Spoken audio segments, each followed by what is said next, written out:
stlfenceworks.com.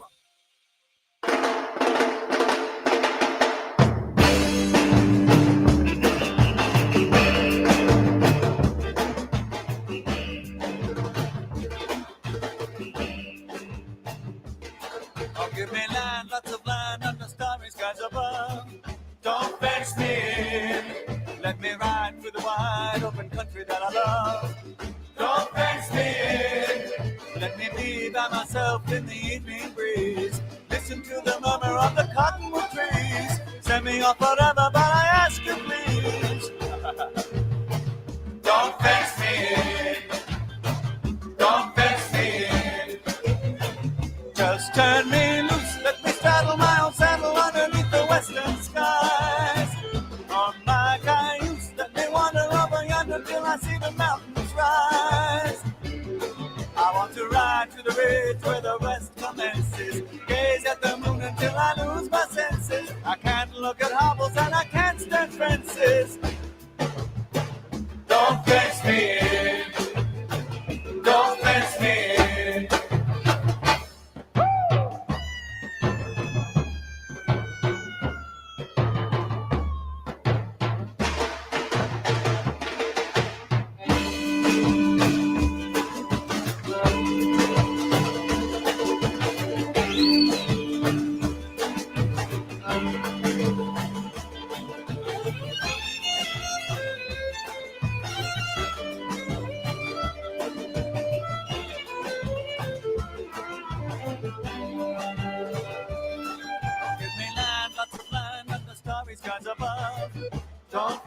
Well, good afternoon, everyone, and happy Thursday to all of you and yours. This is the Allman Report on News Talk STL. Jamie Allman here with you, Ashlyn over there, and it's the Free Martini Lunch and Common Sense Radio. Rick Poe going to be in a little bit later on.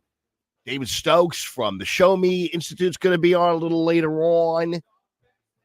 We're going to tell you a little bit more about which dirtbag Englishman, which royal blood inbred was on Colbert's show? Was it Prince Harry or Prince William, or one of those two, right? And he was on the Colbert show, and he got booed. But I'm not quite sure it's actually the kind of booing that people really are appreciating. You know what I'm saying? So I'm gonna have that for you just a little later on, because it kind of stays with my theme of how much I really do despise the UK and the British. And admittedly, it is because I'm still bitter about the American Revolution, but what's going on over there is just outrageous. What's happening over there? The latest one is some woman was beaten half to death by her boyfriend, and in a text messages with another friend, she called him the F word, which is, I guess they say that it's supposed to be like really a cigarette or whatever, but you know what I mean. It's used oftentimes as a pejorative for gay people, but she texted it and she got arrested for using that word in a text message. Pretty unbelievable. But that's what happened. So this is keeping with the theme of just how much we don't regret firing musket balls at these people, and we'll do it again if we have to. I'm just telling you. All right. So, and by the way, yesterday I ended the show by saying if all I did was hear J.D. Vance and Scott Bessent speak for the remainder of our days, plus President Trump, I'd be a happy man. And man, you should have seen Scott Bessent and the New York Times consortium. Oh, Lordy, this guy just put the wham on. In the meantime, I want to deal with the breaking news that continues throughout the day, I'm sure, and that is the arrest of this pipe bomb suspect.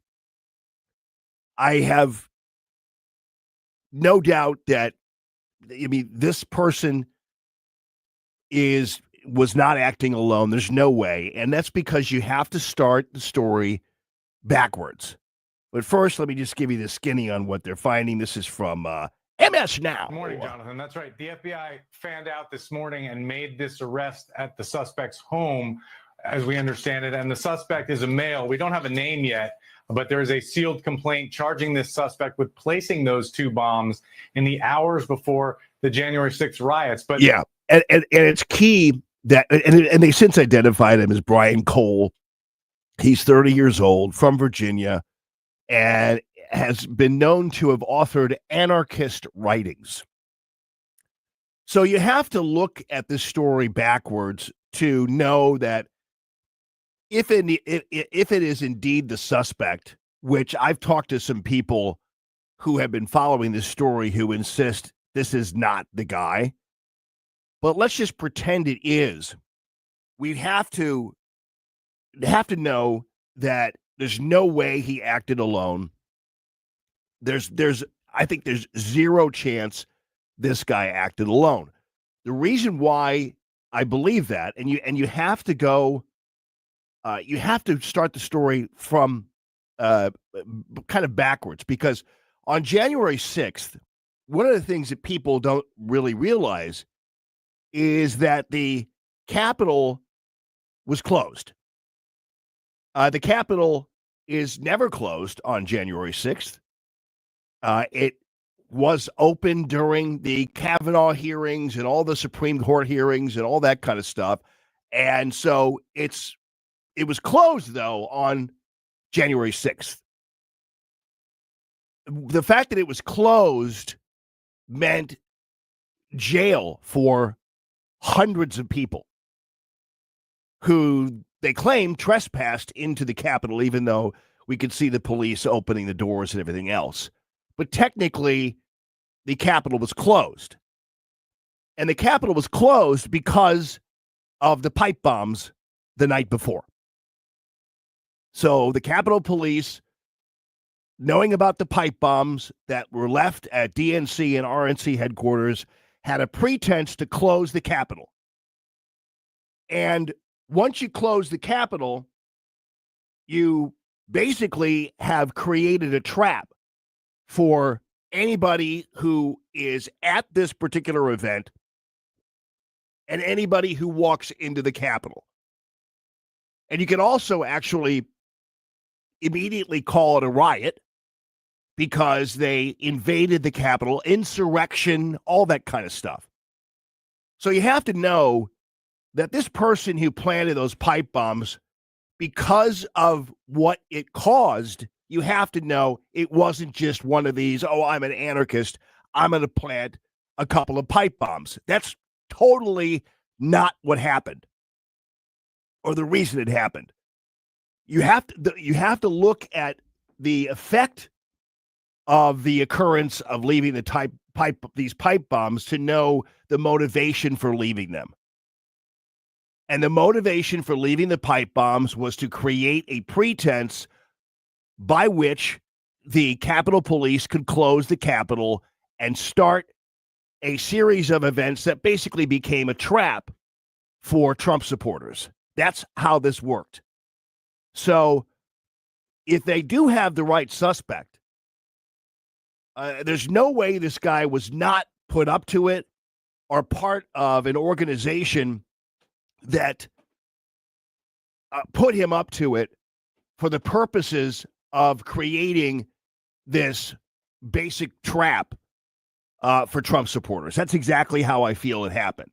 So, yeah, maybe this is the guy actually who left the pipe bombs, but there were a lot more people involved in why the pipe bombs were left. And when you look at what happened once the pipe bombs were left, and how it created basically a trap for Trump supporters and laid the stage for the so-called insurrection and riot and all that kind of stuff. So this is a story, and I'm hoping, I trust people like Kash Patel and Dan Bongino and these guys. I don't think that Kash Patel and these, in order to think that this isn't the guy and this is just a setup, you'd have to assume that Kash Patel and Dan Bongino would do that, and I don't believe that they would.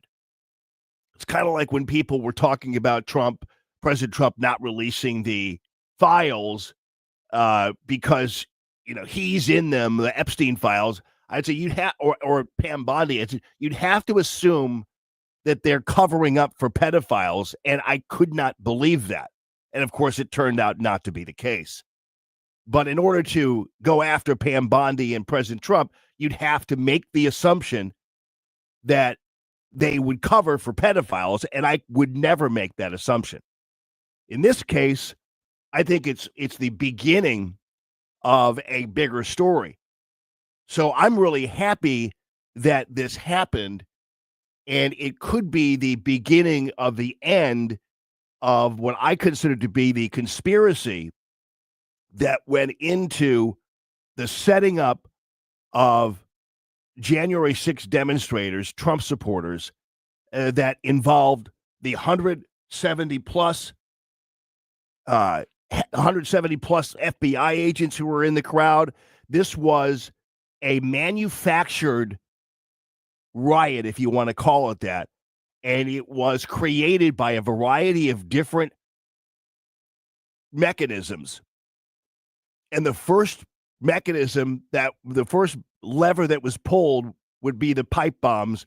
The next day, the FBI and other deep state plants created a riot. And in the third world, in case you guys, I think you guys are aware of this, in a lot of areas, there is a way. It's not really, it's you could call it kettling. The police call it kettling when they surround people and do that kind of thing. But that's for the purposes of arresting.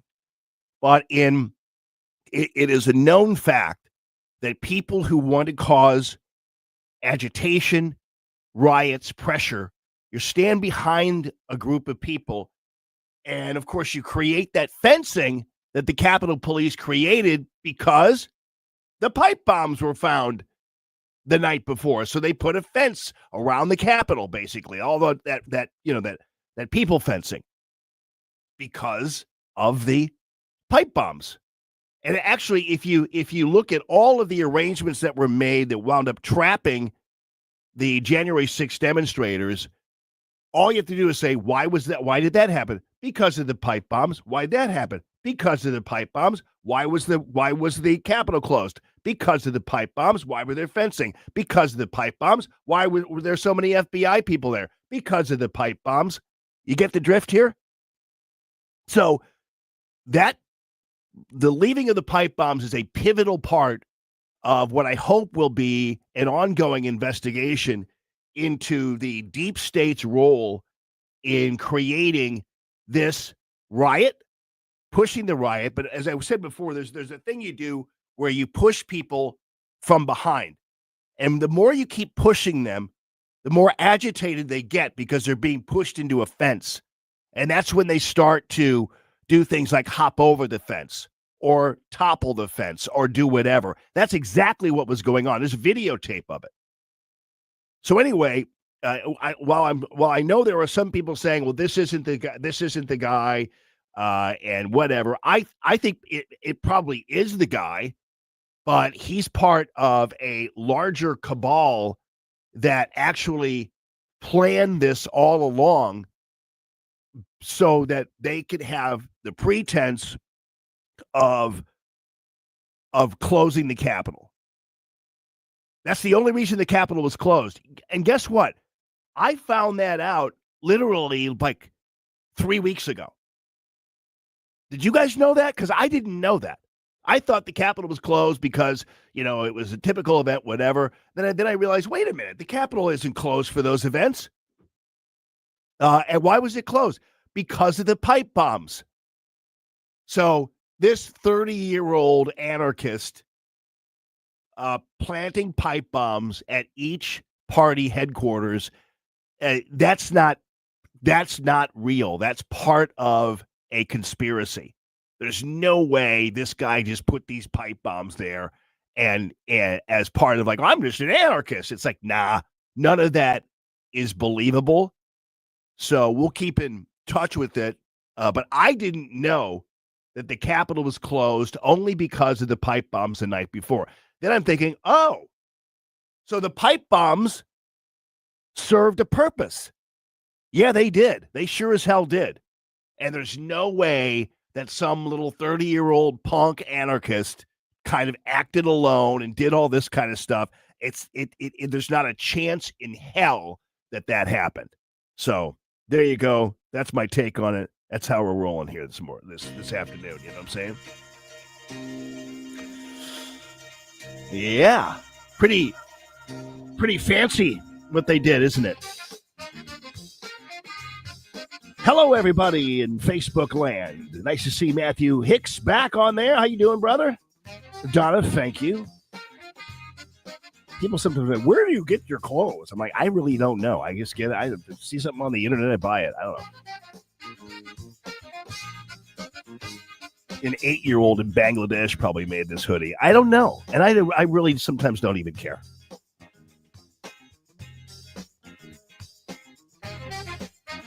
Scott Bissett, man, I told you, if I could just listen to Donald Trump and J.D. Vance and Scott Bissett for the remainder of my days, I'll be happy. Good afternoon, everyone. This is the Allman Report, the 3 Martini Lunch. It's Common Sense Radio.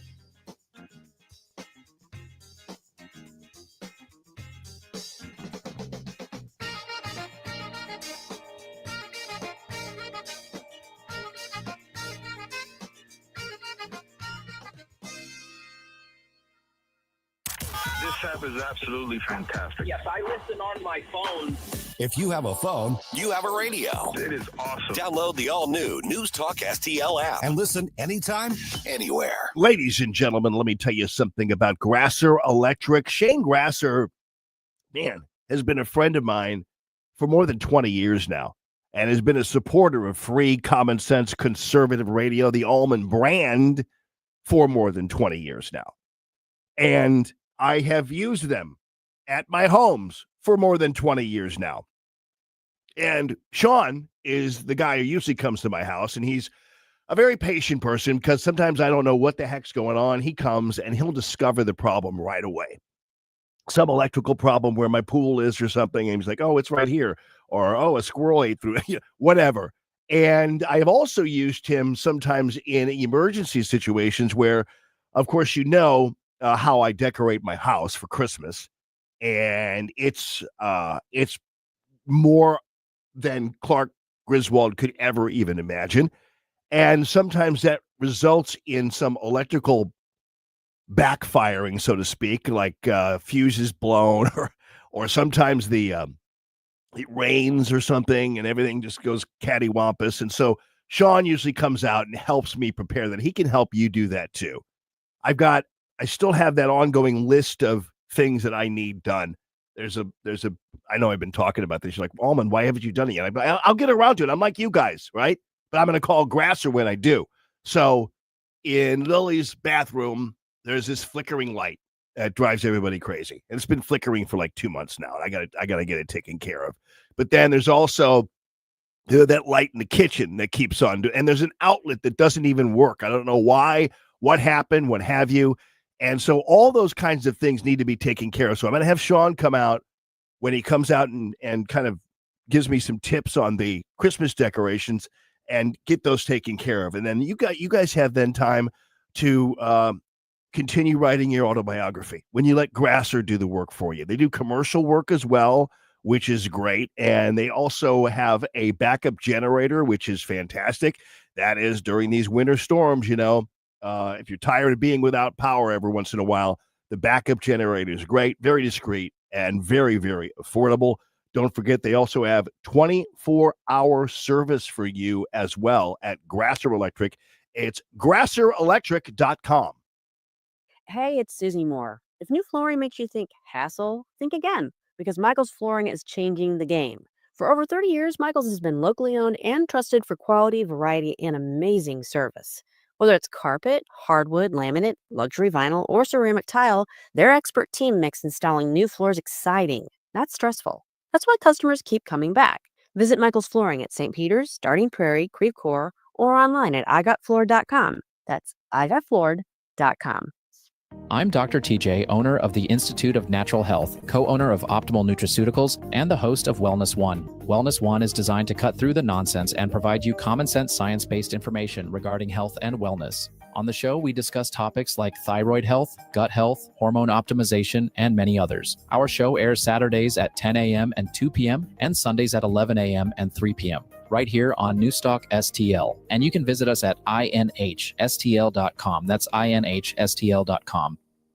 Kathy Connor from Connor Roofing is here. Kathy, how you doing? Good. Hi, Vic. You know, when you need a roof, I don't want to call a stranger. I want to call you. Yeah, thanks. At Connor Roofing, we're more than just a roofing company. How long you been doing it? Since 1993. And year after year, storm after storm, you guys are always there. Because this is our home too, Vic. Our kids go to school with your kids. We cheer for the same teams. Go Blues! So support your neighbors. Call Connor Roofing at 314-375-7475 or CONNER roofing.com. Thanks, Vic. If you have a phone, you have a radio. Yes, I listen on my phone. Download the all-new News Talk STL app Love the all-new News Talk STL app. It is awesome. and listen anytime, Love the News Talk STL app. anywhere.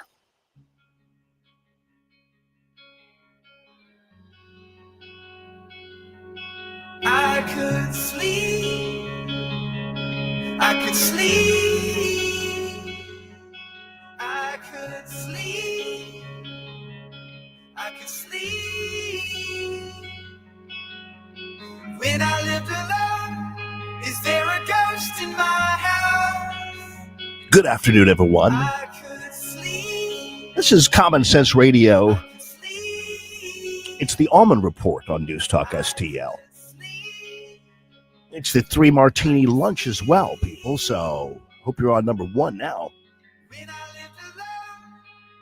Jamie Allman here and Ashland over there. And coming up a little bit, Rick Pogue's going to be joining the party.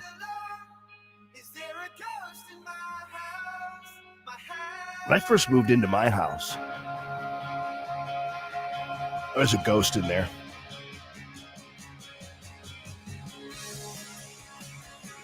My house was built in 1910. I know for a fact the original owner died in my bedroom.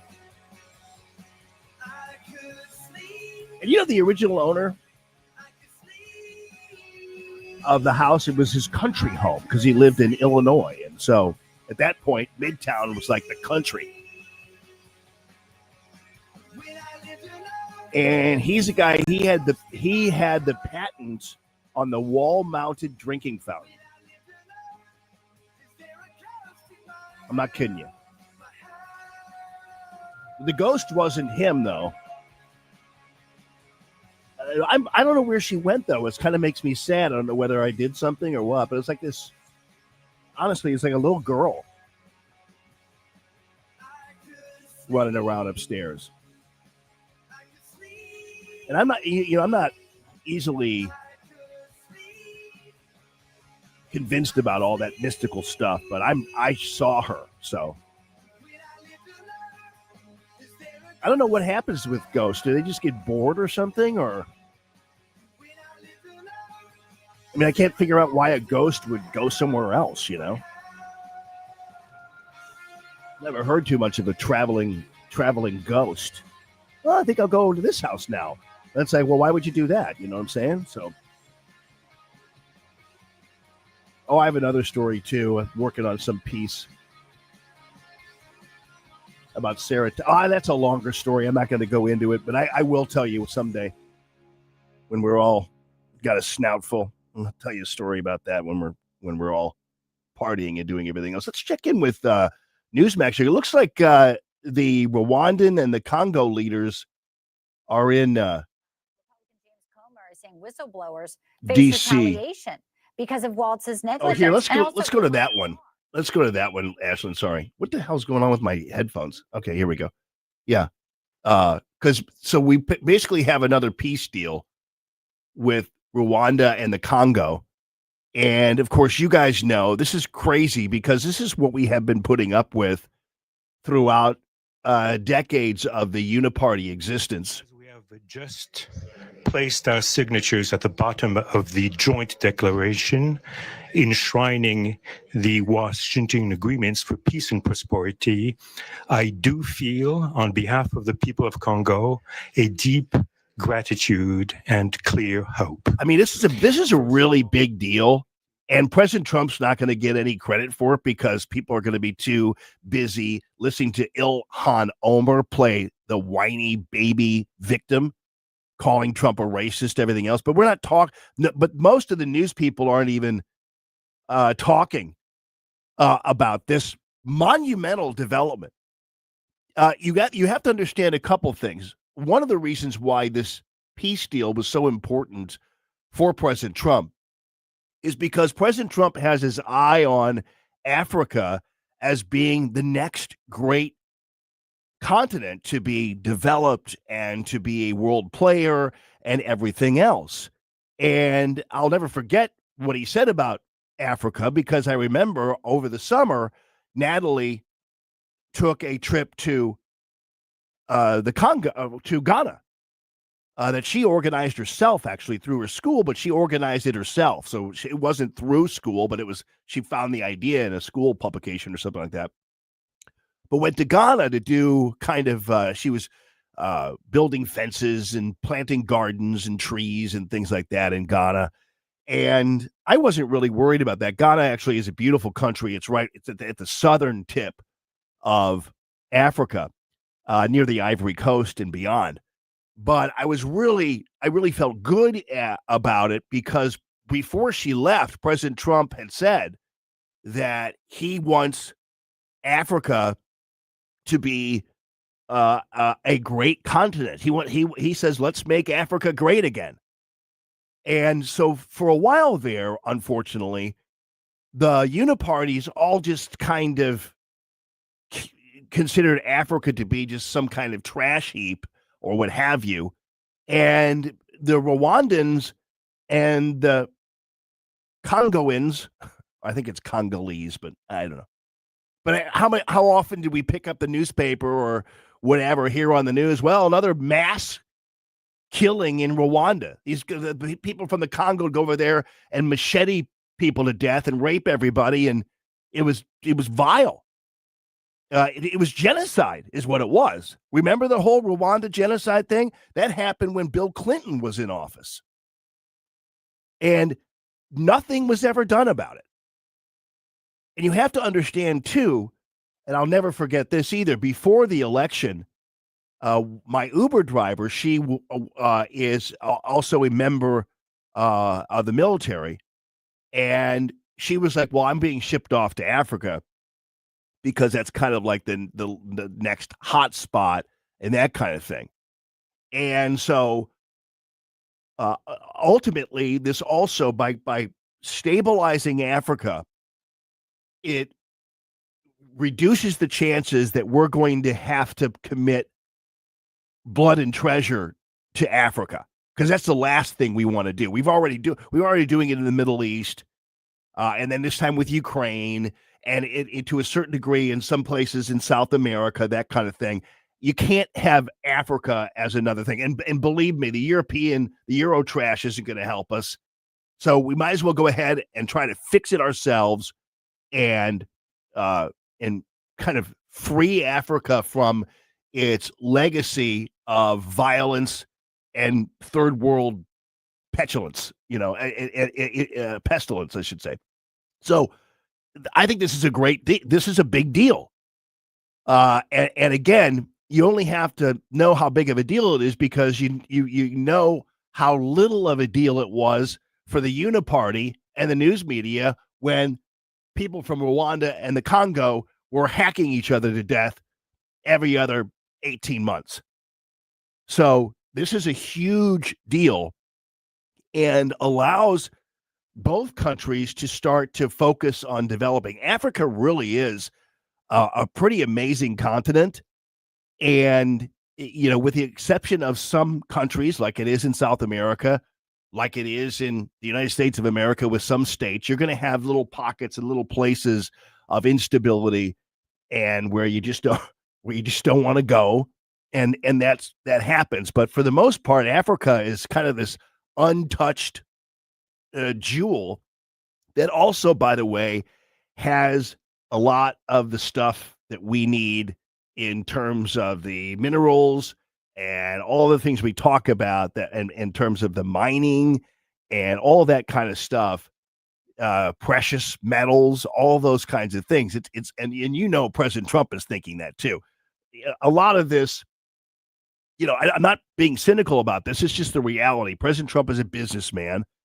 And a lot of this, while some of it has to do with obviously his humanity and his desire for peace and his empathy, it also is a business decision as well for the United States of America, because he's making peace. He's got two of these guys super thankful to him for opening the doors of stability for them.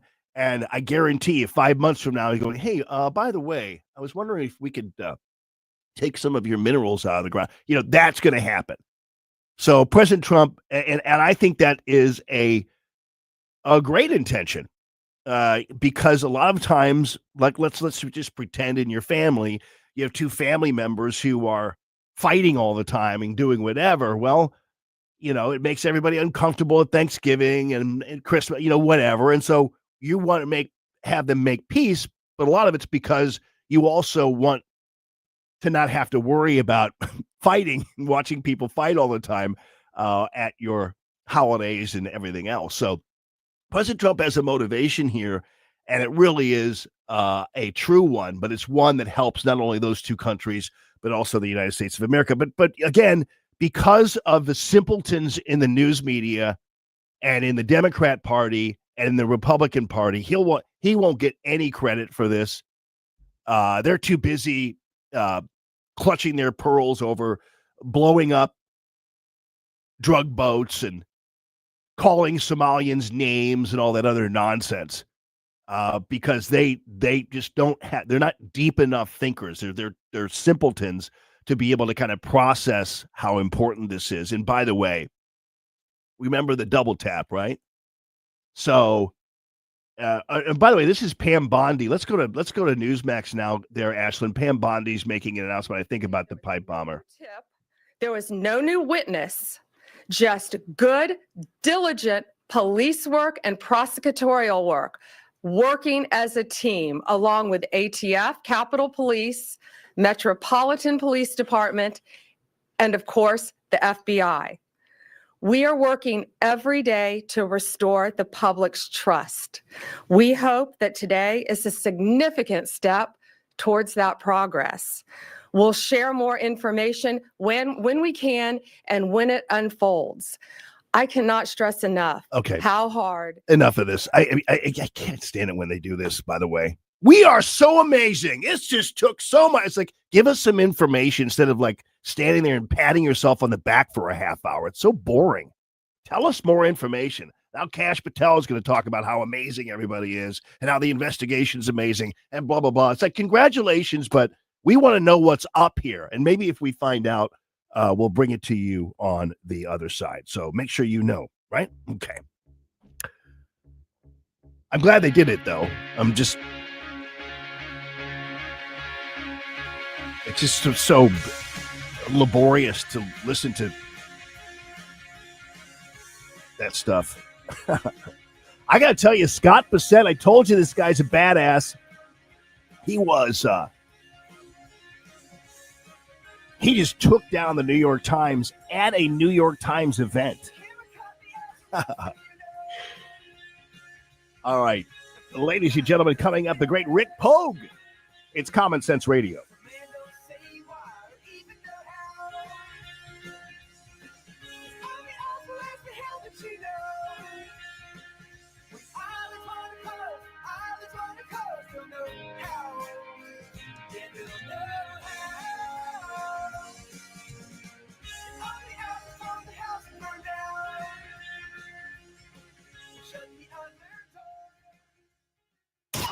Hey, thank you very much for taking my call. News, analysis, opinion. Yes, I just want you to know what a breath of fresh air you people are. 101.9 and 94.1 News Talk STL. Ladies and gentlemen, let me tell you something about Gemini Wealth Group. The GeminiWealthGroup.com. That's how it all rolls for you.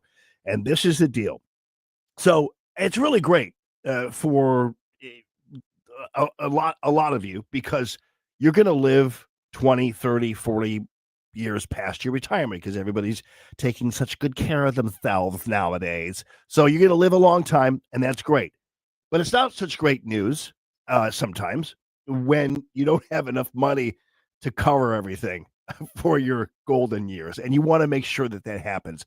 The Gemini Wealth Group is committed to making sure that you are not checking the folds of your couch 30 years into retirement for extra change, that you're ready to go, and even living off of just the dividends of your portfolio, because they really know. They have a plan. You know, I could sit here and explain it, but it'd take me an hour. They want to sit down with you and tell you they have a real targeted type of investment plan, portfolio growing plan for you at the Gemini Wealth Group. And Jeff Portman and the team will take great care of you and make sure that everything is just perfect as you go into retirement. Now, if you're already retired and you're just kind of writing checks out of your account or whatever, that's not the way to do it. And there's a better way to do it, and actually a more productive and enriching way to do it. And the Gemini Wealth Group will absolutely guide you through that. So if you already have somebody you're dealing with, and that's or just doing it on your own, make the switch, or at least inquire with my guys who support free, common sense, conservative radio, the GeminiWealthGroup.com.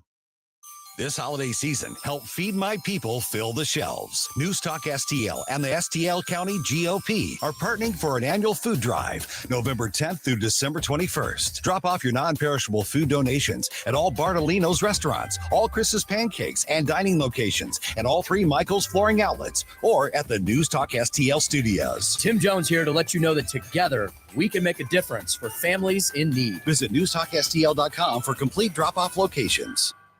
Tony Colombo here for Gutter Pros and Exteriors, your all-in-one service team that brings years of experience and quality that's affordable right to your doorstep. Christine and I discovered Gutter Pros and Exteriors when we bought our home and inherited a gutter problem. And they've also repaired siding damage on our home, because along with gutter repair, gutter installation, and leaf protection, the Gutter Pros team are also the best for repairing other exterior damage, including fascia, soffit, and all siding repair and installation. Learn about all the ways Gutter Pros and Exteriors can help your home or business right now at gutterpros.com.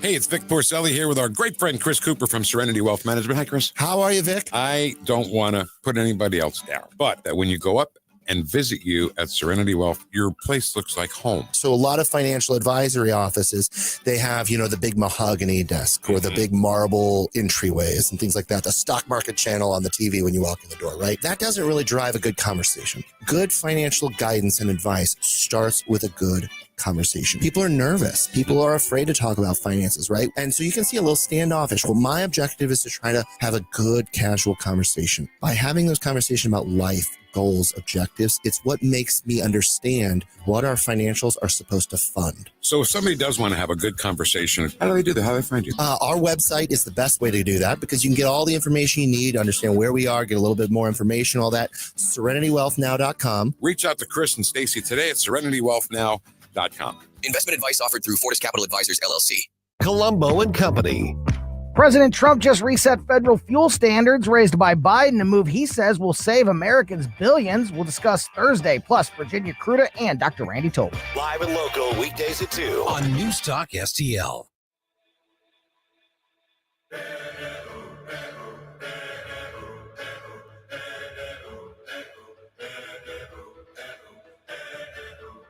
Good afternoon, everyone. It's the Allman Report on News Talk STL. I was left to my own device.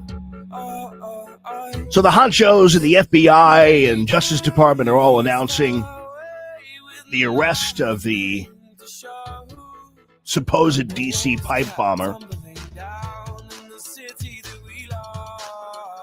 calling it a momentous day for the American public. And maybe it is, but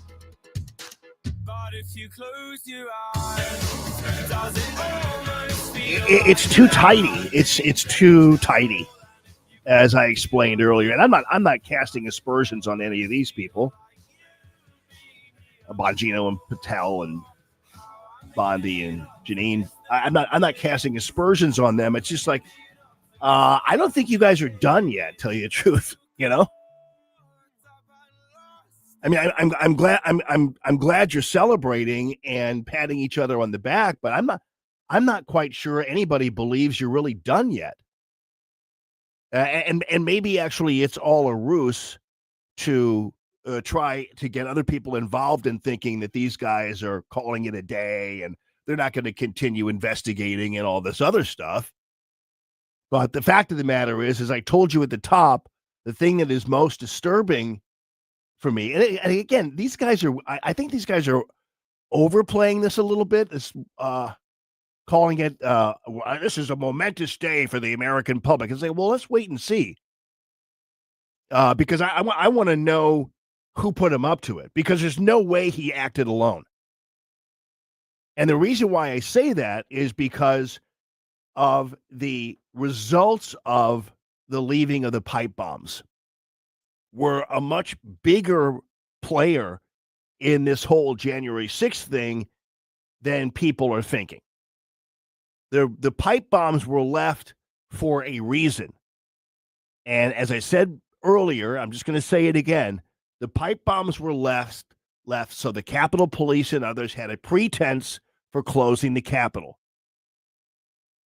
Which is why actually for a while there, they were thinking it actually was a former member of the Capitol Police Department who left the pipe bombs.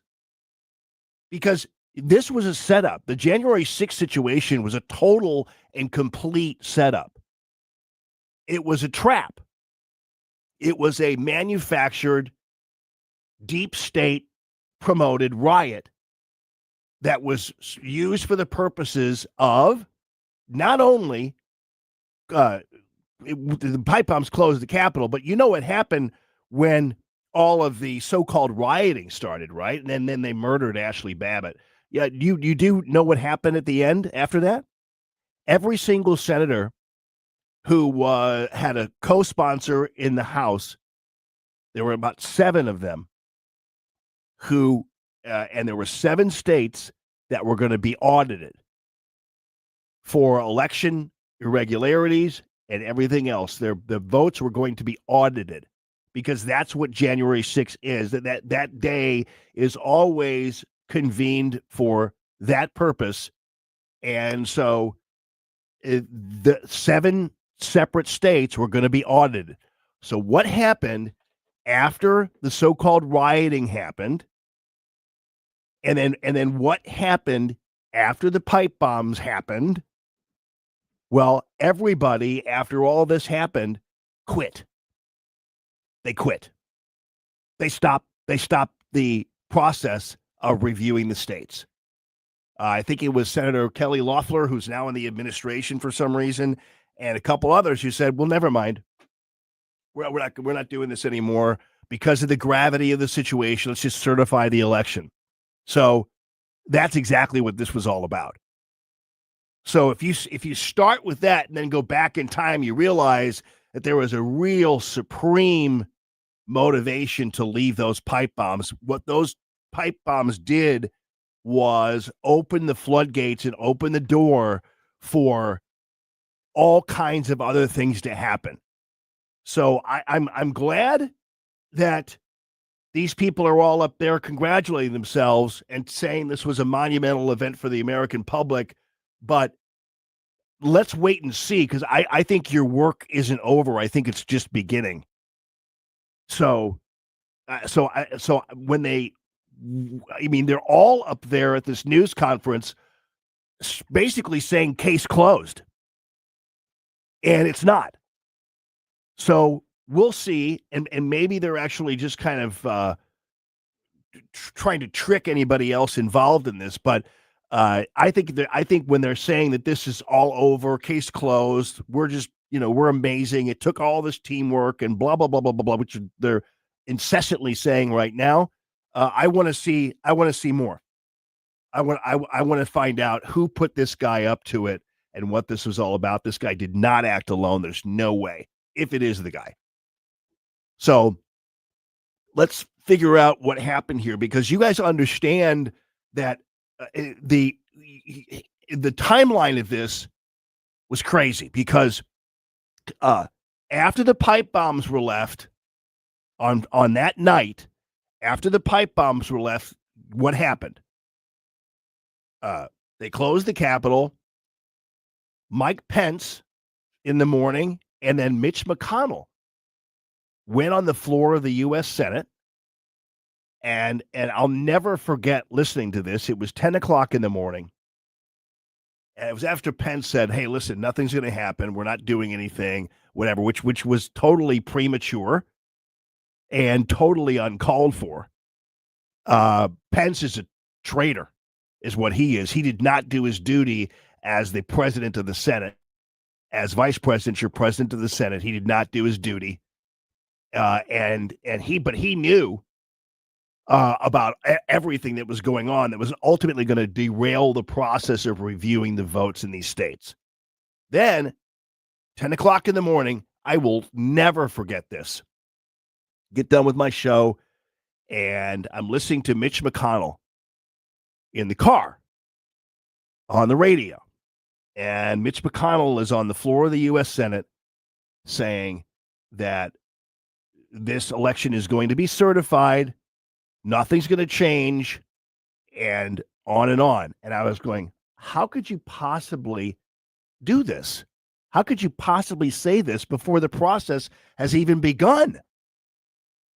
And at that time, then, the agitation of the demonstrators and of Trump world became just that higher, because they knew that at some point somebody was trying to figure out a way to block an eventual adjudication of the election, which is what happens every time, after every election, people gather to certify it.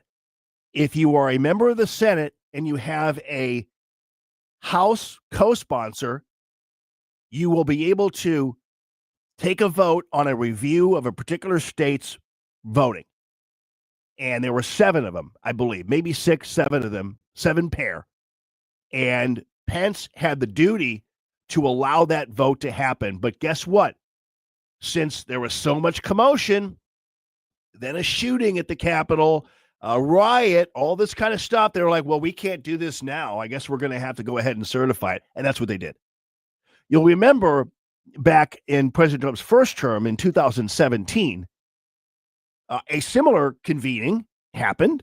And this time the Democrats, like Jamie Raskin and some of the others, wanted to audit a variety of states and their votes. And guess who said no? Joe Biden. As vice president and president of the Senate, Joe Biden said no. The reason he said no is because there wasn't the adequate teaming up of a senator and a House member that had to happen before you could audit the state's votes or look at an investigation of the state's votes. On January 6th, there were 7 of them, and I might be mistaken, it might be 6, but what I'm saying is there were more than 5. So the chances of a reevaluation of the election as a result of this convening was very, very, very, very high. There was a chance that there were going to be recounts in as many as 6 states, or at least audits of the votes, and that the election would not be certified until then. So the stakes were hugely high for the people who wanted to make sure Trump never saw the White House again. The stakes were hugely, hugely high. So what happened? Pipe bombs. Night before. Close the Capitol. Get 170 FBI agents out there to agitate the crowd, the deep state, everything else. Cause a riot.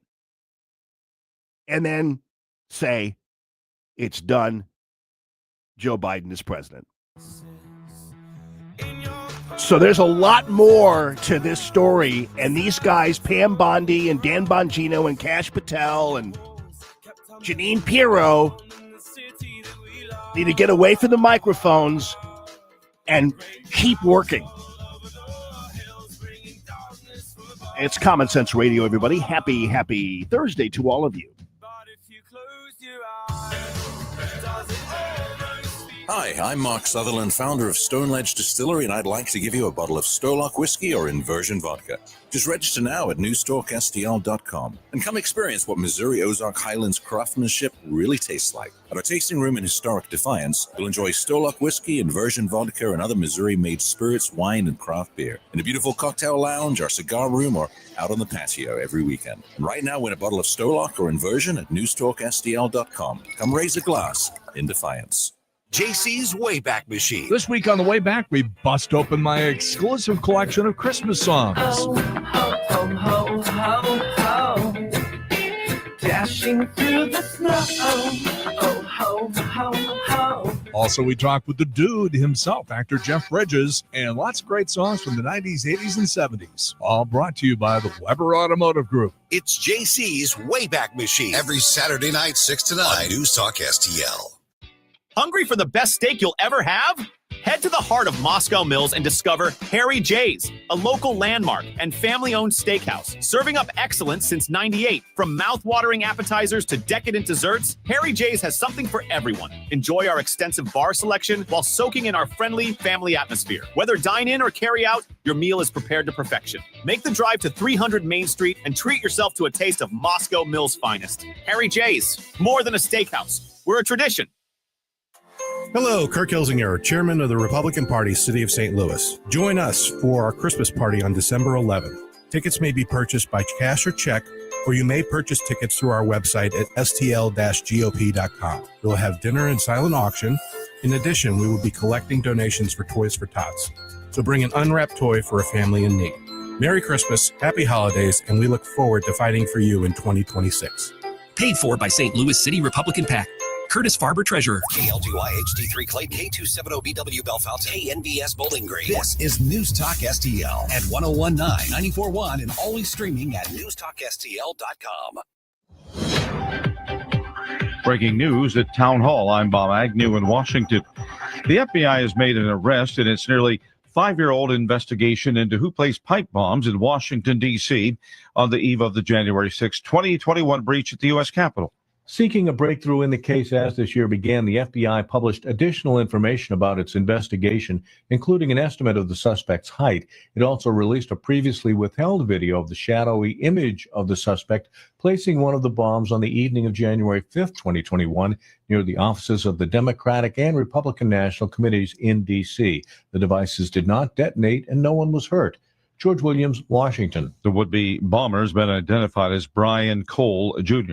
The New York Times is suing the Pentagon over new media rules. Here's White House correspondent Greg Clugston. In a federal lawsuit, the newspaper is attempting to overturn media restrictions put in place by Defense Secretary Pete Hegseth. The rules require journalists to refrain from reporting information that has not been authorized for release. Most members of the mainstream media refused to sign the pledge and lost their Pentagon credentials. The New York Times argues that the rules violate constitutional freedom of speech and due process provisions. Greg Clugston, Washington. U.S. applications for unemployment benefits fell to their lowest level in more than 3 years last week. We get a closer look at the numbers from correspondent Haya Panjawi. The number of Americans applying for jobless benefits for the week ending November 29th fell to 191,000 from the previous week's 218,000. That's the lowest level in more than 3 years. Applications for unemployment aid are viewed as a proxy for layoffs and are close to a real-time indicator of the health of the job market. For now, the U.S. job market appears to be in a low hire, low fire state that has kept the unemployment rate historically low. Haya Panjwani, Washington. More on these stories at townhall.com. Wesley Financial Group is not a law firm. Hi, I'm Chuck McDowell, the timeshare cancellation guy. In 2011, I founded Wesley Financial Group with one goal in mind, to help honest folks out of their timeshares permanently. Today, I run Wesley with my two sons, a real family business, treating every client and every employee like we'd want our own family treated. That philosophy has helped us grow into the largest most trusted timeshare cancellation company in the United States. Fortune magazine even recognized us as one of the best places to work. Why? Because we genuinely care. In fact, some of our former clients were so moved by their experience working with us, they joined our team so they could help others to timeshare freedom. If you're stuck in a timeshare, give us a call.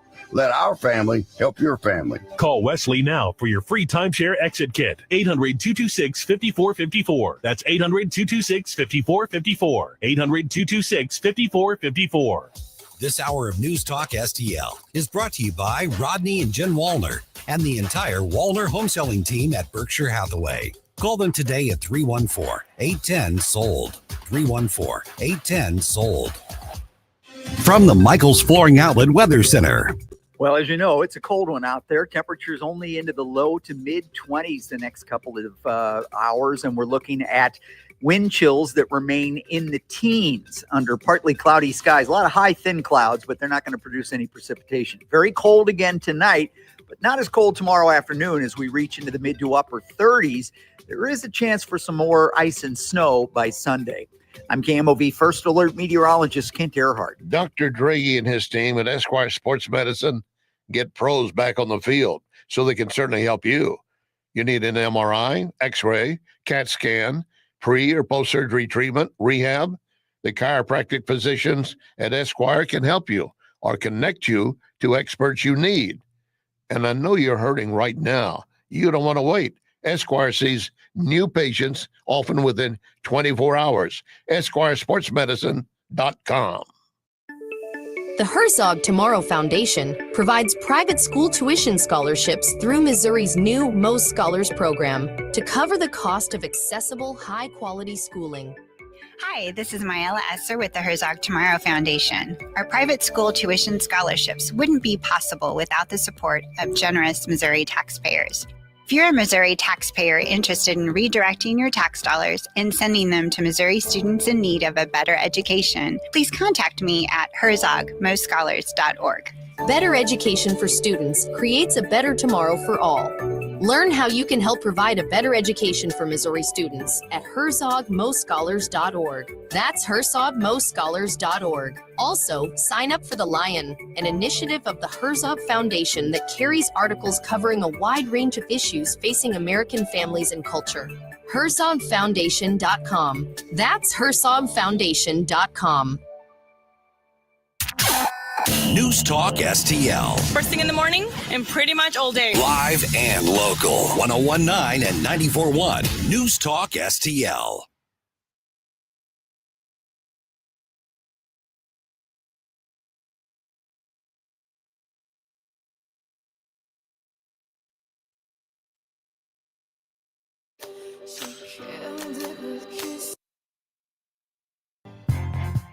We got it together, didn't we? We've definitely got our thing together, don't we, baby? Isn't that nice? I mean, really, when you really sit and think about it, isn't it really, really nice?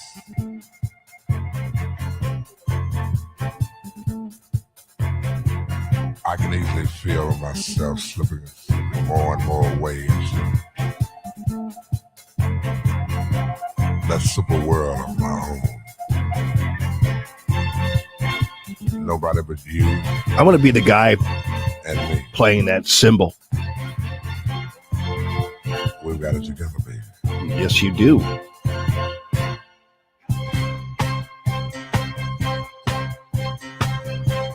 Come on, people. Clap your hands. My first, my last, my everything. Man, I was jamming the other day to some Luther Vandross. Woo! So you guys think I'm crazy, though, right? I'm not kidding you. I want you to listen to that last segment before the 1 o'clock break again. And it lays it out there for you about why. And again, I'm you know what a fanboy I am of these people in the Justice Department and everything else, but they're not finished yet. This is just beginning with this arrest of the pipe bomber. There's no way he acted alone. And again, when you look at the fact that the pipe bomb leaving led to the canceling of the audit of several states and paved the way for the recertification of the election without an audit of the votes, you have to know there's somebody greater behind the leaving the pipe bombs. So when these guys go out there and go, this is the biggest, this is an amazing day for America. What, you got some 30-year-old anarchist punk in Virginia, and you know damn well he was part of a bigger operation. So maybe they're just kind of tricking everybody into believing that it's over while they're actually still investigating it. But nobody in America who knows anything about what happened on January 6th. And by the way, before I get to Rick, how many of you were hearing things about January 6th for the first time ever when I was talking about it? How many of you knew that there were more than 5 states that had the proper sponsorship for audits and reviews of their votes? I bet you not many people really knew that. How many of you knew the pipe bombs were the reason why they closed the Capitol? I know a lot of you knew there were 170 FBI agents in the crowd, all that kind of stuff. But how many of you knew exactly what was really happening that day? And when you realize what happened on that day and what was ready to happen with the potential decertifying of the election, it could have led to. It could have led to President Trump winning again. So when you think of all that kind of stuff, you realize exactly how really important the leaving of those pipe bombs was and how it absolutely played into a greater vision that I think deserves more of a look by these people currently now, basically saying the case is over. But maybe they're just saying that because they're trying to trick somebody. I don't know. Rick Pogue, how you doing, man? How you doing, brother? Hey, how are you? Well, I was imagining your phone was like, for instance, like fell in the toilet or something. I'm telling you, man, there's a conspiracy or something. So I pulled over for the call, and it just quit working. I couldn't text. I couldn't take a call, send a call, nothing. Email, nothing. Dude, for like 20 minutes, and I don't know why. Is it an iPhone? It's an iPhone. It's a 16. Maybe I need to get a 17. Well, that's what happens, man. I'm telling you, I downloaded the update for the phone, and it basically ruined my phone. Okay, half well, that should be it. I'm not kidding you. Like a quarter of what I'm used to with my phone just either disappeared or works in a completely different manner. And so I downloaded the update, and I guarantee you this happens all the time, or especially around now, where iPhones go right to hell for a reason. And I'm not quite, and that's because they want you to get a new phone. You know, I don't disagree with that. That's probably true. So I can let go of this conspiracy theory that it's some leftist organization trying to keep us from talking. No, it's the manufacturer of your phone that basically plants time bombs in the phone, in the technology of the phone. I'm not kidding you, dude. It is amazing. Yeah. Like the other day, my Uber app, I kept punching it. Didn't come up. Just didn't come up. Never has happened before. But man, when I updated that phone, everything changed. It was crazy. I should never have done that. Hey, man. Well, mine's set to update automatically. So how are you? Did you have a good Thanksgiving? Yeah, it was fantastic. And I know you guys were at Guns N' Roses. Guns N' Hoses. Saw the pictures on the internet. I know that was a fantastic time, and I saw all the pics on Great Facebook. time. So yeah. How about? I got to hang with Jackie Smith, and it was great. Yeah, Jackie Smith is so great. So you've heard him. Did he sing the national anthem there, or have you heard him sing that before? He did the national anthem, and he did Danny Boy, which yeah. If you've never heard him sing that, it's wow. I have actually, I'll send it to you. I have a video that I took out at Bush Family Brewing when he was out there and he was just out there as a customer. So he was just out there having a beer and having some food. And I told the people who were there was some band there, I knew them, whatever. I said, Jackie Smith sings, and he's a really great singer. And so normally that kind of stuff, people don't like it when you're like, okay, whatever, but no, he got up there and he sang Danny Boy, and I videotaped it. It was really amazing. He's a great guy. How cool is that? Yeah, he's one of my favorite people in the world.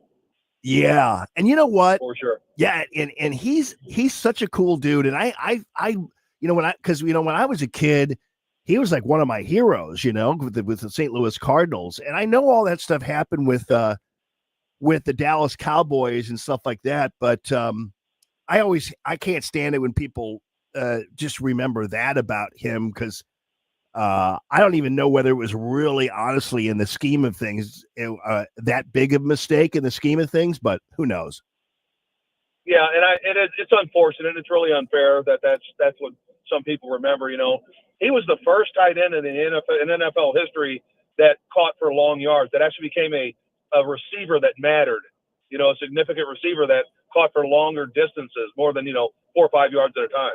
So that's what he's really known for, and that helped him get into the halls. So he's a legend for sure. He definitely is, man. And it's so funny. It's so interesting. I run into him at the funniest places, and he couldn't be a nicer guy. And of course, I always have to, with guys like that, I sometimes, if I had imagined when I was an 8-year-old boy that someday I'd be having a beer with Jackie Smith, I would never have even imagined that in a million years, No, I'm with you, brother. I used to watch him play with the Cardinals when I was a kid, and that thought, of course, would never enter my head that, all these years later, he'd be chewing me out when I saw him at Guns N' Roses for not calling him enough. He's such a real person, such a great human being. Yeah, he is. And, it's like when we used to play just football out in the yard, everybody always wanted, because we'd always want to be like, one of the football players, and everybody always wanted to be Jackie Smith, Yeah.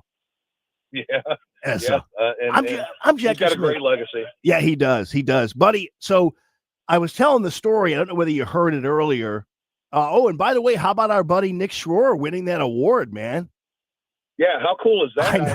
I didn't even get a heads up on that. I saw that on Facebook. I mean, how neat is that? Yeah, I mean, really awesome. So well deserved, and that's a national award. I mean, that says everything you need to know about what a gem he is for the conservative movement here in Missouri and beyond. His future's incredibly bright, and the cool thing, Jamie, is it's bright because he's got balls and he's got moxie, and he's not afraid to fight for what he believes, and he doesn't bend. And that's what gets people places. That's what people care about, and that's what they want.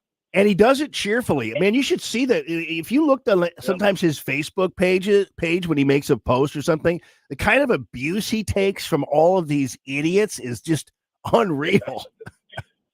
Well, he worked for me for like 8 years. He thrives on that. I mean, he loves it when they do that stuff to him, because he just loves poking the bear. Yeah. So it does. Most people, that they start getting self-conscious and, well, maybe I shouldn't say that. No, he loves the opposition doing what they're doing. If they're setting their hair on fire because of something he said or did, he knows he's doing the right thing. Yeah. He kind of reminds me of just kind of a J.D. Vance type figure, for us. So I like that. I like that about him. So did you see what I was talking about with the arrest of this pipe bomb suspect? So yes, I've been listening a little bit, and I caught a little bit of that this morning. Good, because these guys, they just watched a news conference where they had anybody who was anybody with the Department of Justice all patting themselves on the back and declaring case closed, and we just found this guy, and this is the greatest thing for the American public since sliced bread. And I'm thinking to myself, man, this is just the beginning of your work at this point, because there's no way this guy acted alone. There's not a chance. I don't see how that's even possible, but I agree with you. Yeah, I listened to your rant there on that, and I agree.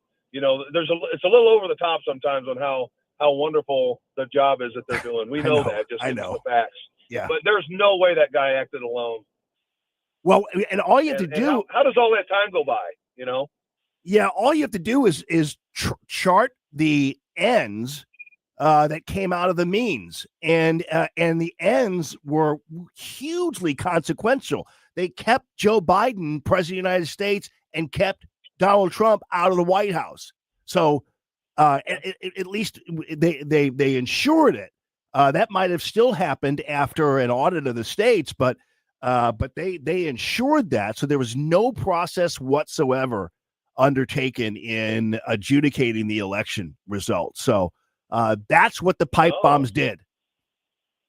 Well, and that would have taken away from the fact that Donald Trump tried to cause an insurrection. You don't want anything to take away from that headline. Yeah, so, it's devious what went on there under the Biden administration, and just the media alone. It's absolutely sinister. It started that series of events that first, and the first one was obviously the closing of the Capitol, which was not supposed to be happening, and all kinds of things. So anyway, that was great. And then did you see ABC News of all people totally blew the whole double tap theory out of the water, pardon the pun. They're the ones who said, well, guess what? The guys who were incinerated after the initial hit were back on the boat handling the drugs. Yeah, trying to salvage probably what they could salvage for the drugs. Yeah. I mean, I think I understand rules of engagement, but I think the rules of engagement for this type of situation, which never happened before, I think they're a little bit different. They're bringing product in that kills our people. Yeah, I don't care if they double tap or triple tap. Yeah, it's a total different level of rules when you're actually fighting a war. But when you're dealing with criminals and terrorists, there are no rules. You kill, you stop the threat. That's how it goes. I mean, it's really super simple. I don't know why people don't. You see all these people asking questions like, "Is this a war crime?" It's like, well, no. You could look it up on the internet. Yeah. Well, Orange Man bad. I mean, that's when it comes down to it. When an event happens, and instead of talking about the event itself and the details of why and how, all the press cares about is what does Donald Trump say about it, and why is how bad is that? Yeah. They cannot help themselves with this man. It's amazing to me. Well, and now there's the new thing. Remember when what's his nuts, the Venezuelan or whatever, the criminal there, and they called him a Maryland man. Remember that? Well, well, now they're calling all they've invented the Colombian fisherman because apparently somebody's family is like filing a complaint, and with the International Tribunal of whatever it is. And so they're basically saying that that Pete Hegseth and our military basically is blowing up these innocent fishermen who have no fishing poles at all in their boats. Right. It's incredible, isn't it, that how easy it is to get the left to side with criminals as long as they're opposing Donald Trump. Yeah. It's perplexing. It's perplexing to me. But yeah, they never would have filed that lawsuit had the media not and the Democrats not giving them a pathway to do so. They wouldn't probably even thought about that. But that you thank the press for that. Yeah, no question about it. So how are things going in your world, brother? How's the hideout and doing well? We're doing well. Hideout's going well. We, of course, it's in the cold period, so the patio's closed this time of year, but we still have great events. We've got Tim Jones' Christmas party coming up. I think that's on, I don't remember what day. I think it's on the 11th but we've got a lot of good things coming up. We're still having live music inside, still have incredible food, of course. I mean, our burgers are second to none, and you've got Dave's Chili and on and on, pizzas. But yeah, it's going really well. I appreciate it. I'm trying to harness everything right now as we speak. End of the year is a real pain in the butt for people like me. Oh yeah, I'm sure. Government's got to get their cut, Yep. I know, man. You guys always have to. Business people. I mean, if everybody had to pay their taxes quarterly, they'd have a totally different attitude about taxes. That's for sure. Yeah, I saw a meme that said, if you want to teach your kids how taxes work, take 30% of their ice cream cone every time you buy one. Just take 30% for yourself. Yeah, right. They'd learn really quick, wouldn't they? Oh, I definitely know that. And hey, and one of the other places, I know you're a member there, and it's a really cool place, and I love meeting you there. It's super close to my house, and it's a great place. Is Carbon there in Clayton, which is kind of like an unsung little hero there in Clayton. Yeah. We need to go back there soon, Jamie. Yeah. I was there last night for the DraftKings, as you know, is now available in Missouri, and I don't really do that, but it's a big deal. We had a party there last night, and there were several DraftKings people there, and we were just hanging out. And it's a great place to go. It's a very exclusive club, but all the people there are just wonderful people. You know, you got Don Sorensen and Gina Gamlin, and of course Chaser. Those are the owners. But what a great little club there. Yeah, People should learn more about it. No doubt about it. And Don's super cool as well. So, well, we'll have to hook up there, and I'm glad you're doing great, man. And have to get down there for Tim Jones's Christmas party. I guess it sounds like it's maybe a Friday or something. So we'll be out there. I believe it is. Yeah, and I'm gonna be watching this Tim Walsh thing. He's in deep doo-doo, man. Yeah. There's no way he should be able to walk from this fraud up there.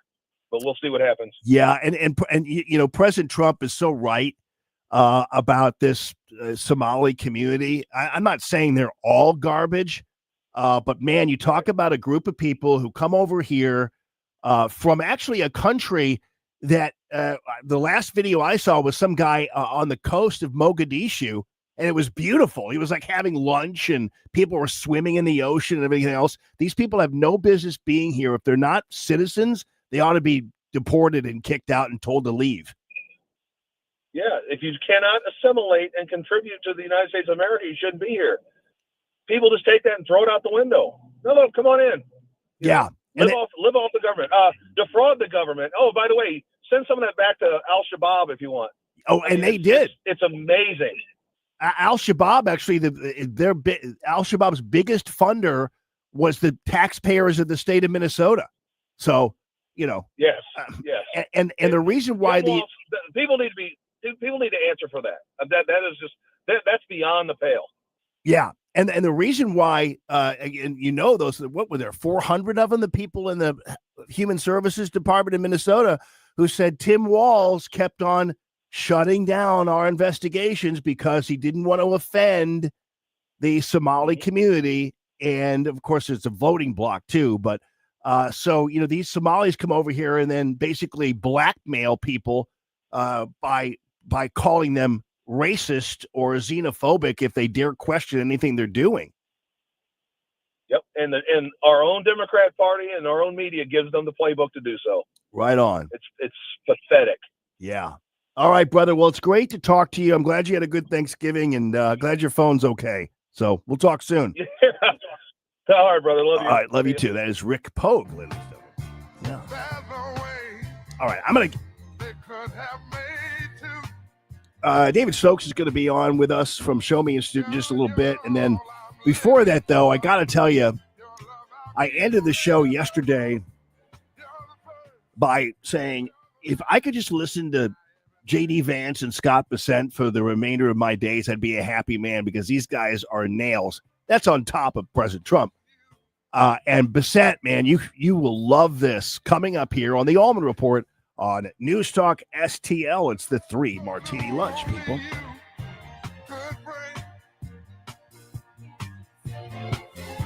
Can't you see it, you make me feel this way. You're like a fresh morning dew on a brand new day. I see so many ways. I think we should be able to have a civil conversation. The news and talk that matters to St. Louis. This conversation has completely made me crazy. This is complete insanity. News Talk STL. Ladies and gentlemen, let me tell you, Hanson's Tree Service, now is the time. I know we've had that bad weather over the past week or so, and I'm telling you, ice and snow and those kinds of things are really huge stressors of your trees. And the last thing you want to have happen is for somebody to get hurt or your property get damaged by a falling tree limb thanks to the stress of the weather. So Hanson's Tree Service, rain or shine, sleet or snow, always out there deadwooding and pruning and making sure you are protected because the snow is not over. And you just heard the other forecast for a possibility of more snow and ice coming. So just make sure that you're protected. And again, it's not that big of an outlay when it comes to getting this done because they have a financing plan for you. So Chad and his team came up with a way for you to be able to finance any kind of tree work you do, because you certainly don't want to endanger yourself or your property, your family, just because you can't write the full check out. And by the way, they're still the best price performing tree company in this area. So you can be sure of that. But even still, some people are like, I can't really do this right now, but we want you to do it. And they facilitate that with their financing plans at Hanson's Tree Service. Chad and his team carrying on the proud tradition set by the late, great Jeff Hanson. And for all of your tree needs, deadwooding, pruning, and tree care, it's Hanson's Tree Service, hansonstree.com.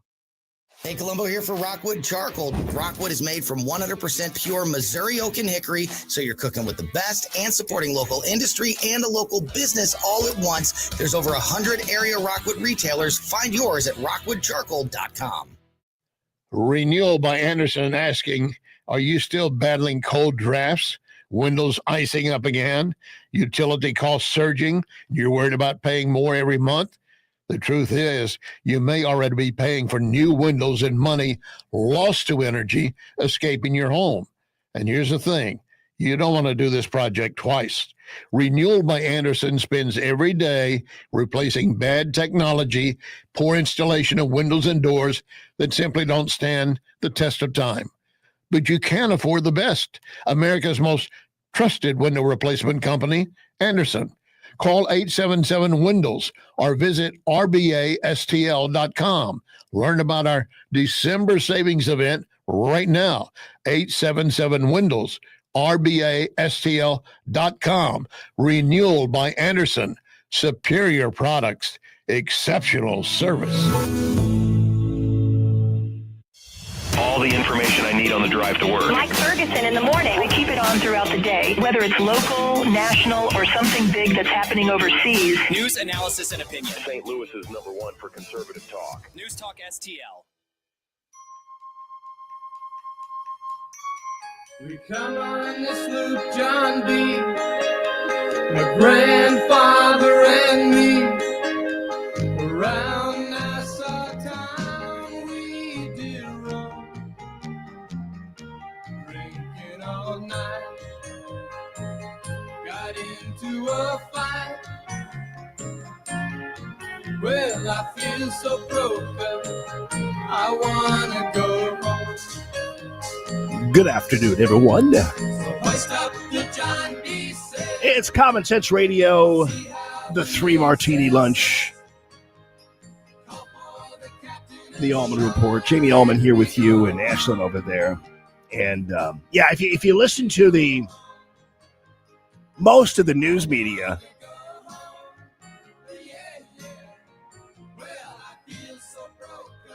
you'd think that Pete Hegseth and the military are blowing up this innocent little sloop John B., filled with Colombian fishermen. But that is not the case. And oddly enough, it wound up actually being ABC News that broke the story. Tonight, new information. According to a source familiar with the incident, the 2 survivors climbed back onto the boat after the initial strike. They were believed to be potentially in communication with others and salvaging some of the drugs. Because of that, it was determined they were still in the fight and valid targets. A JAG officer was also giving legal advice. That's ABC News, people. Basically blowing whatever narrative these people had totally out of the water. So these guys, and if you can imagine how many news organizations and others are going to readjust their headlines and their original reporting on this, I guarantee you they're just going to forget about it, because that's what happens when news media narratives are proven wrong, they just don't talk about them anymore. So how many of them are going to go, oh, on second thought? I mean, how many of these morons out there on Twitter, on X and beyond, how many more people out there are going to change their tune after they called Pete Hegseth a war criminal? What does this do to the seditious six, by the way? I mean, honestly, their whole narrative about this is completely blown out of the water by a mainstream media outlet, ABC News. So just in case they're not paying attention, Martha Raddatz, who always seems like she's crying, that's okay. Martha Raddatz, she said that the two people who were taken out on the so-called double tap climbed back into the boat and were basically on phones and also trying to salvage the drugs. So these are not a bunch of fishermen. There's not been one boat that had any kind of fishing equipment on it, but I don't need to tell you that. And so thank you, ABC News, for telling the full story. All right. So as I said yesterday, because we were listening to J.D. Vance basically lay out this argument for how we need to respond to the Democrats when they talk about affordability, and to point out very explicitly that there's no reason for us to take on the narrative of the left, and that is we have an affordability crisis, because the bottom line is anything that is unaffordable was made unaffordable by the Biden administration and the congressional Democrats, and is now currently being fixed by the Trump administration. So J.D. Vance did this wonderful little thing. I played it for you yesterday, and at the tail end declared that I could listen to J.D. Vance in perpetuity. And I also said I could listen to Scott Bessent in perpetuity as well. That's not to mention how much I love listening to President Trump. But these two guys are money. So this happened after I said that. And this was so the New York Times had this summit. And Scott Bessent was the Treasury Secretary, of course. Scott Bessent was the guest at the New York Times summit. And he totally went off on the New York Times at their own summit. That's how gutsy this guy is. The question is, how should is this is like a new? Is this a new normal? That Andrew, there's no new normal, and I can tell you that I actually don't read the New York Times anymore. That sometimes I do watch CNBC, but that's pretty amazing. He's out there. I don't even read the New York Times anymore because you guys are such trash. Occasionally people send me articles, and there's just this fever swamp. And you're now a pop historian with 1929, and in 20, 30, 40, 50 years, the New York Times is no longer the paper of record. You can't go. I read this article. President Trump is slowing down. President Trump's mental capacity. It is 100% fake. That he only called me twice at 2 a.m. last week instead of 3 times. You're saying he called you? I believe that he called you at 2 or 3 in the morning. That whole narrative. You had what was one of the greatest scandals of all time. That the coverage of the Biden administration, Joe Biden's diminished capacity, and the cover-up. And that's why it's probably fair to raise these questions. Where was the New York Times? We just had a 3-hour cabinet meeting yesterday, Andrew. For 10 months, the Biden administration did not have a cabinet meeting. How are you going to invoke the 25th Amendment if the cabinet secretaries never see the president? Isn't that interesting, though? That's a little bit. This is great, by the way. But he raises that point, and I'm thinking to myself, wow, he just basically pointed out why the possibility of why there weren't any cabinet meetings.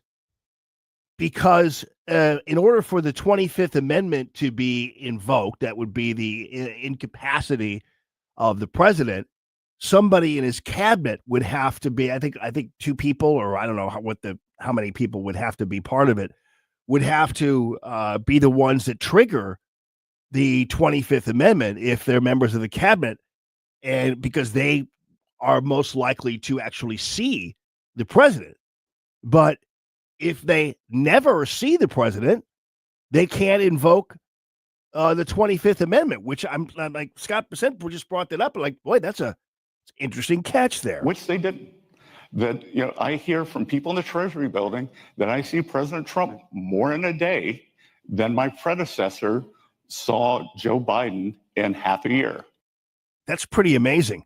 That is incredible. But again, that's the kind of truth enema that Bissett gave to the New York Times right at their own event, which is really pretty amazing. All right, coming up, ladies and gentlemen, the heroic Show Me Institute is on the case.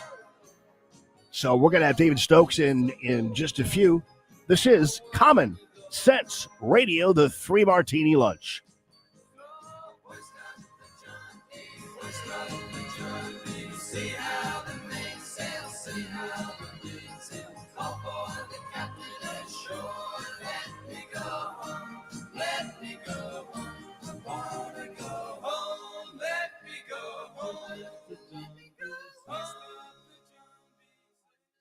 The news and talk. 85-year-old Nancy Pelosi, she's finally calling it quits. That matters to St. Louis. The people who love Mom Donnie the most are not people who pay bills every day. This is 101.9 and 94.1 News Talk STL. Ladies and gentlemen, Newsteaders Fine Jewelry, wowdiamonds.com. Take a look at the website. And before you go, it's right there at Doherty Ferry in Big Bend. But I would encourage you just to stop by, because that's really where you're going to see everything in living color. And God is welcome here is above the door. And aside from living color, you're also going to see the amazing faces of all of the people who work there. You have Richard and Jackie, you have Diana, you have Anna, you have Cindy, and the rest of the gang. And they're wonderful people. And on top of being wonderful people and godly people, they're also very, very knowledgeable, because they are jewelers. They're not just salespeople. And so Diana, when I was out there last time, I was like, what's the latest? What's the rage? Whatever. And she showed me these stacker rings. And these are really great. They're kind of the newest kind of thing that women really love. And these are these beautiful wings. They're like little thin rings, but they still have the stones on them and everything else. But you can stack them. So you buy 3 of them or whatever, and you could stack them any other way in any kind of color configuration you want. Or you can just wear one, or you can just wear 2, or you can go ahead and ask for another ring next time around, next special occasion, and put on 4 or 5. They're stacker rings, or just mix and match them, whatever. And you can match them with any kind of outfit, whatever. They're really cool. They're very much a price-performing item, and they're beautiful. Diana will show them to you. Not to mention the lab-grown diamonds as well as the mine diamonds. These are beautiful, and the lab-grown diamonds are just as great as the mine diamonds, of course. And I will tell you that the lab-grown diamonds are not fake. They're real, and they're beautiful. They're just grown in more controlled circumstances, much like a flower you might get at Deerberg's. You pull it out of the cooler. That's just not picked out of a field. That's grown in controlled situations, and it's just as beautiful. So you could check that out. The Frank Sinatra watch. They have a layaway program for you, all the gold you could possibly want, and a wish list feature as well. It's Newsteaders Fine Jewelry, wowdiamonds.com. Now, the Free Market Minute, brought to you by the Hammond Institute for Free Enterprise at Lindenwood University. Hi, it's Mike Ferguson from The Morning Show, and I'm here with Dr. Grant Black. And Grant, capitalism, that is increasingly under attack. But why is the free market system so important? The simple answer, society is much better off because of free markets. Free markets allow individuals and business owners to freely choose what to consume, how to save, where to live and do business, what to produce, and how to protect our valuable resources, and so much more. And this can all happen without requiring heavy government interference. In a nutshell, free markets empower people to live their lives the way they choose. And this makes all our lives better. The John W. Hammond Institute for Free Enterprise at Lindenwood University fosters and examines market-oriented approaches to economic and social issues. To learn more, visit hammondinstitute.org. Hi, I'm Lieutenant Governor David Wassinger. As Christmas approaches, I want to encourage you to support Missouri businesses this holiday season. When you're out shopping for the perfect gift, please stop by a local store and choose something made right here in the Show Me State. Missouri businesses are the backbone of our communities, and supporting them is a priority for me. To find Missouri-made goods and retailers near you, please visit buymissouri.net. Merry Christmas, and please remember to buy Missouri. Paid for by the Office of Lieutenant Governor David Wassinger. Colombo and Company. President Trump just reset federal fuel standards raised by Biden, a move he says will save Americans billions. We'll discuss Thursday, plus Virginia Cruda and Dr. Randy Toll. Live and local weekdays at 2 on News Talk STL.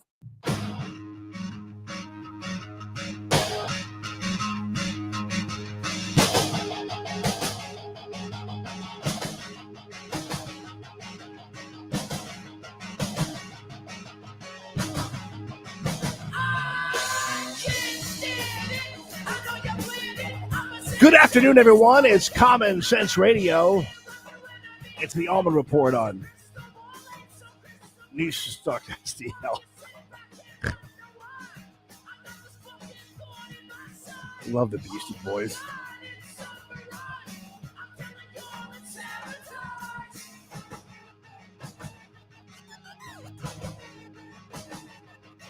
You ever heard the song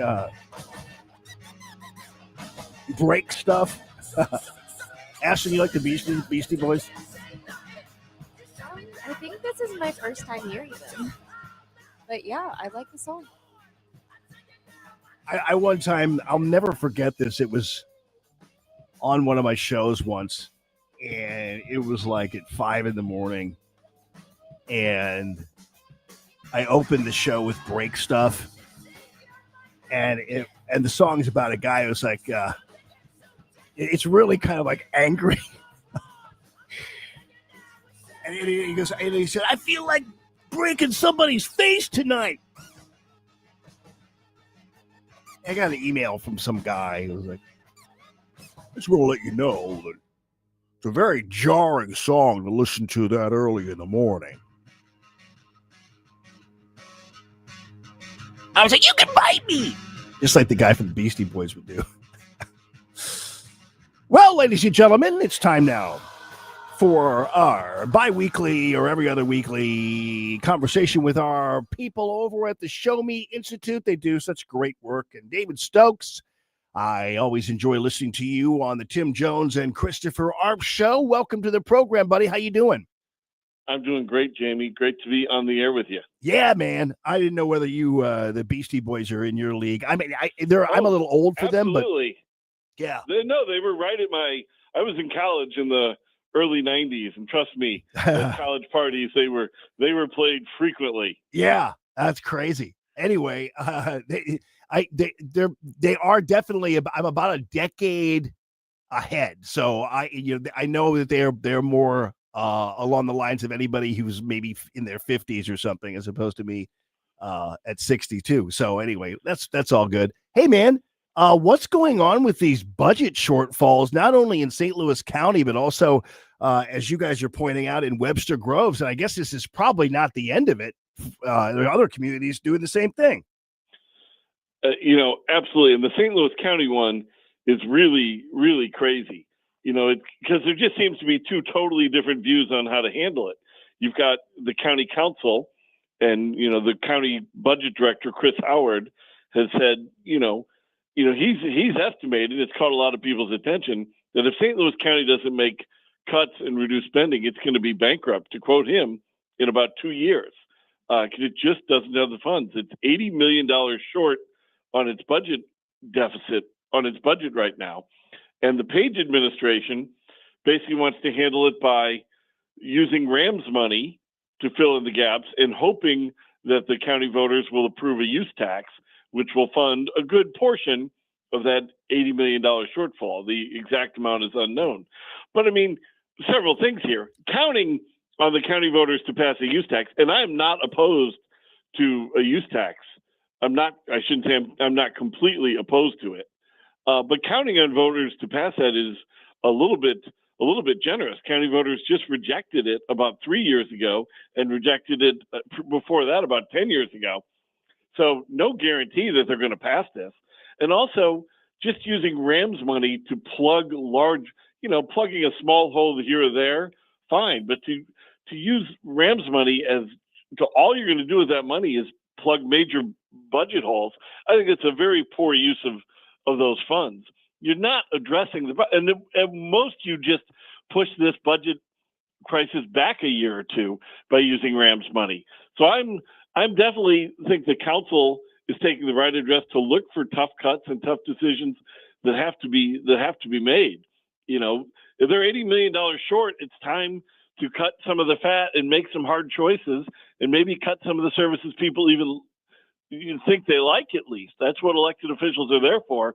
And I hope they don't pass the buck. I mean, I think it's time to make some cuts here. Man, I know. Well, living like normal people, I mean, when we all have budget shortfalls, we got to figure out something. And unfortunately, what happens is perhaps I know that sometimes they'll go after the weakest links. It's kind of like if we have a budget shortfall and tell the kids, looks like you're not going to have dinner tonight because I'm going to go to the movies, so that kind of thing.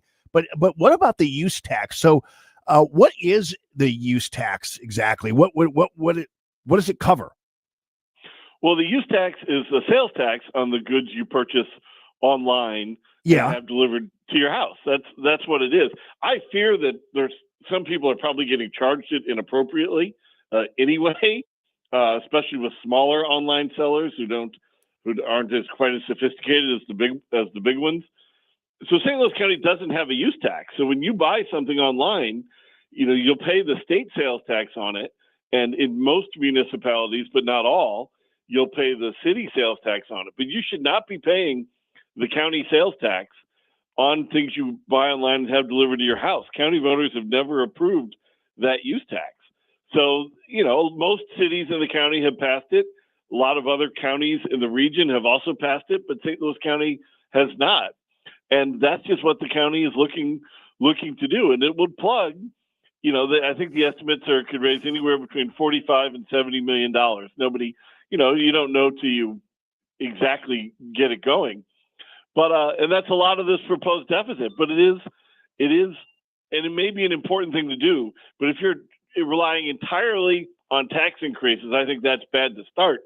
But also, if you're relying on tax increases that voters have recently rejected, then that's way too generous to do it. You should embrace the opportunity to shrink government a little bit and make some tough cuts. What does a town then like Webster Groves do when they have this big budget shortfall? Well, they've got about $1 million shortfall, and they've passed a use tax, I believe, in Webster Groves, so they don't have that option. They too, though, are trying, according to these articles, they're trying to avoid making any cuts. Now, to Webster Groves' credit, a couple of years ago, they tried to make some cuts to their fire department, and it was a huge fight. The firemen's union went ballistic, started sending people to the meetings and all to fight that. And these were very modest cuts that Webster Groves was trying to make to save taxpayer money. But now, in order to fund this new shortfall, they're looking at two sales taxes. One is increasing the existing fire department sales tax from a quarter cent to a half cent. And the other is, and I'm not supportive of that, but the other one is even worse. There's this tax, Jamie, which thankfully most cities in Missouri don't have, but it's called the economic development sales tax, where you can pass like a quarter cent or a half cent sales tax that just becomes a corporate welfare economic development slush fund. That's all it is. You raise money to then turn around and give it away to a few chosen businesses or developers that your city says deserve corporate welfare. It's a terrible idea. I would think it's the worst tax we have in the state of Missouri, and the cities that have it should get rid of it. And I would hope that the voters of Webster Groves thinks that this smells like a rat and says no to it. There's no reason that Webster Grove should be raising taxes on residents and shoppers to just increase how much money they give away in corporate welfare. It's a truly terrible idea. Yeah, and the Rams money is interesting because I was just thinking, because apparently there are just in moving to St. Louis City, for instance, there are a lot of people who are remaining homeless thanks to the tornado, and some of them are even in encampments and things like that. And I'm trying to figure out, like, I'm not saying that you got to throw money at problems all the time, but that Rams money, I can't figure out why they haven't utilized it for the citizens, even if it means rebuilding certain areas or doing whatever. I mean, it seems to me there's plenty of money to go around. Is that your view of it or what? No, the city has approved the use of some of the Rams funds for tornado recovery. And that's you're right. In an emergency like that, it's a perfectly legitimate use. And I would not be opposed if St. Louis County needed to use funds for the tornado damage in the county to use some of those Rams funds. Thankfully, the tornado damage in the county was much less than in the city. And Clayton has the funds, and the county has the funds to pay for the necessary repairs. I think Clayton's done a very good job of repairing the parts of Clayton that were damaged along White Elm Boulevard and elsewhere.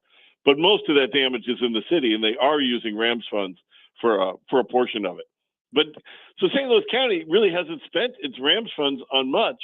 And while, again, as I said at the lead, look, filling a small hole here or there in the budget, sure. But to take all that Rams money and use it for nothing more than short-term budget deficit filling to put, your hard decisions back a few years and maybe back another election cycle, I think that's a very poor choice by the county. And I hope they don't just sort of kick the can down the road a little further here. If they have to make tough budget cuts, if they have to shrink, and even this includes the things that a lot of people want. If they have to shrink the size of the police force, if they have to reduce the arterial road system and sort of kick some of those roads back to cities if possible, that's one of the things Chris Howard suggested looking at. These are the hard choices that you have to make. And then you can have residents choose, do we want to pass a use tax? Do we want to pass a different tax? Or do we want these cuts? But I think that just using Rams money to temporarily fill holes is not the right long-term solution. Yeah. And speaking of the county, I know that this wasn't a topic that you were expecting, but I still am curious during COVID when St. Louis County built that morgue. Do you remember that? And of course, I still firmly believe it was designed to be a psyops as opposed to really necessarily needed. But I'd love to know the mechanism of how that was built, who built it, kind of money that was spent on it, all that kind of stuff. Because they built it and then they paraded the media through it, and the media then summarily put it up on the this is where you're gonna be if you don't follow the COVID rules. And then I don't think anybody used it. I mean, I honestly think nobody used it. Thank goodness. But I think St. Louis County and a lot of places around the country spent a fortune in emergency funds for things just like that. It was a scary time, and yes, at the time maybe they truly felt they needed to do that, but it turned out to be a big waste of money. Yeah, no doubt about it. All right. Well, Mr. Stokes, great to have you on with us. You guys do a great job over there at the Show Me Institute, and everything that David just talked about is actually up there in white papers and reports and things like that at showmeinstitute.org. So appreciate you as always, man. Jamie, great talking with you. Yeah, we have a blog post right on the St. Louis County topic at showmeinstitute.org, and we have our blueprint release coming out on Monday for our 2026 legislative blueprint. So people can check out that at the events page at the website. Perfect, man. Thanks for all the hard work you guys do on behalf of Common Sense, man. Appreciate you so much. Thanks, Jamie. All right. Talk to you soon, David sir. Stokes from the Show Me Institute. Yeah, that morgue thing, I called BS on it even when it was done. But I kind of love to know whose buddy got the contract for it and all that other mother jazz, because there's so much to do to go back in time. And I realize a lot of people are like, oh, I'm tired. Let's move on. I'm like, I don't know. I can't, I can't do it. because there's too much damage that people caused, other people, businesses, kids in school, including mine. And that's why I still can't believe Dr. Birx is hanging out on Newsmax still. Like she's a legit commentator. It's like, wow. I call it sabotage. I think that's what it is.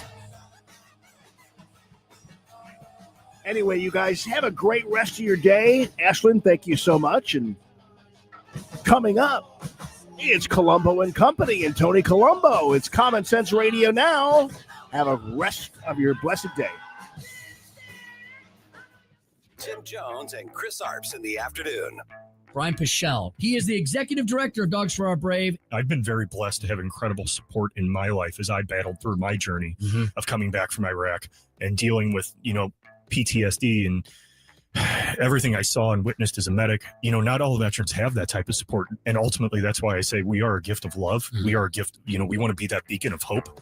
Tim Jones and Chris Arps, weekdays at 4 on News Talk STL. Yo, this is Vic. Vic for Vets is proud